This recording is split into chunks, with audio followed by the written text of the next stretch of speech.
Sweden അവകാശപ്പെട്ട ഒരു island ഉണ്ട്.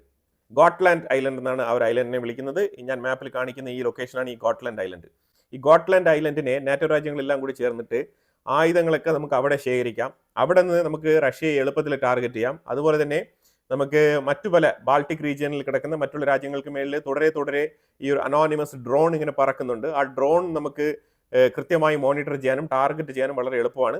അപ്പം ഈ ഒരു ഐലൻഡ്, ഈ ഗോട്ട്ലാൻഡ് എന്ന് പറഞ്ഞ ഐലൻഡിനെ പുതിയ ഒരു ഡിഫൻസിന്റെ താവളമായിട്ട് ഒരുക്കുകയാണ് നാറ്റോ രാജ്യങ്ങൾ പ്ലസ് യൂറോപ്യൻ യൂണിയൻ എല്ലാം ചേർന്നുകൊണ്ട്.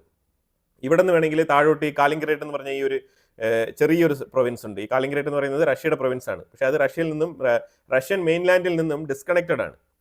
ഈ കാലിംഗ്രേറ്റ് പ്രൊവിൻസ് അതിനെ ടാർഗറ്റ് ചെയ്യാം. അതുപോലെ തന്നെ റഷ്യയ്ക്കും വളരെ ഈസി ആയിട്ടുള്ള ടാർഗറ്റ് സെറ്റ് ചെയ്യാം എന്നാണ് ഈ ഒരു ഏരിയയെ ഫോക്കസ് ചെയ്ത് ഇപ്പം കാര്യങ്ങളൊക്കെ മുന്നോട്ട് നീങ്ങുന്നത്. അതിലൂടെ ഏഷ്യൻ സൈഡിലേക്ക് ഇപ്പോൾ അവർ കസഖസ്ഥാൻ, അസർബൈജാൻ, ഉസ്ബെക്കിസ്ഥാൻ പോലത്തെ രാജ്യങ്ങളെല്ലാം തന്നെ അവർ നാറ്റോയിലേക്ക് ചേർക്കാൻ വേണ്ടിയിട്ടുള്ള ശ്രമങ്ങൾ നടത്തുകയാണ്. അതായത് റഷ്യയെ ചുറ്റിപ്പറ്റി കിടക്കുന്ന മറ്റുള്ള എല്ലാ രാജ്യങ്ങളും, അതായത് യൂറോപ്പ് സൈഡിൽ മാത്രമല്ല റഷ്യയുടെ അതർ സൈഡിലുള്ള ഏഷ്യൻ സൈഡിൽ കിടക്കുന്ന രാജ്യങ്ങളെയും കൂടി ഈ നാറ്റോ മെമ്പറാക്കാൻ വേണ്ടിയിട്ട് ശ്രമിക്കുകയാണ് നാറ്റോ രാജ്യങ്ങൾ. പക്ഷേ ഇത് വളരെ റോങ് ആയിട്ടുള്ളൊരു മൂവാണ്. ശരിക്കും ഇത് വലിയ രീതിയിലുള്ള പ്രത്യാഘാതങ്ങൾ ഉണ്ടാക്കും എന്നാണ് മനസ്സിലാക്കാൻ പറ്റുന്നത്. റഷ്യ ആണെങ്കിൽ കഴിഞ്ഞ സെപ്റ്റംബർ, ഒക്ടോബർ, നവംബർ സോഫാർ ഈ ഒരു ദിവസം വരെയും ഉക്രൈൻ്റെ ഉള്ളിലുള്ള കൃത്യമായിട്ടുള്ള എനർജി ഗ്രിഡുകൾ,